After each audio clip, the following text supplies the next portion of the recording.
Good evening. In response to the recent Royal Commission into misconduct in the banking, superannuation and financial services industry, it has been made apparent that policies must be implemented in an attempt to ensure Australian retail banks are acting to the best of their abilities in regards to the Australian consumers. As such, throughout this presentation, I will examine what constitutes a good policy response through arguing for a set of measures that will improve the behaviour of retail banks in favour of their consumers. These set of measures are as follows. Firstly, increased prudential regulation, particularly relating to mortgages. As such, banks should tighten their lending standards whilst also raising entry barriers, providing greater financial stability post-GFC.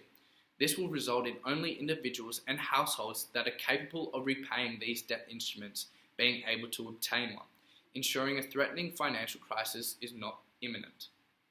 Secondly, the remuneration system must be revised. As before the Royal Commission, the system encouraged bank staff to act in a way that was beneficial to the retail bank through selling products such as loans and serviced accounts, thus increasing retail banks' revenue, prohibiting percentage payments and commissions, and replacing these with a service fee would be more appropriate and simultaneously provide incentives for better behaviour linked to reliable and honest information towards consumers.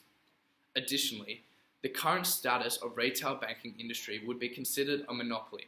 As such, increased allowance then subsequent entries of international and domestic banks into the domestic market would create competition with regards to interest rates, foreign transaction charges, overdraft charges and credit fees, hence improving the ability for consumers to find their best option in terms of retail banks and their financial situation.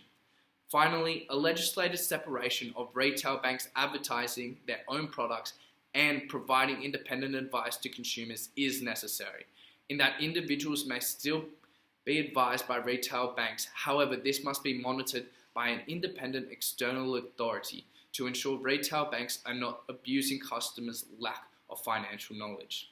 I strongly believe that the set of measures detailed above will constitute a more complete set of performance measures linked to prudential regulation, remuneration system, competition, and finally, legislation regarding marketing and independent advice. Hence, all of which strongly penalises behaviour that is not in the best interest of Australian consumers.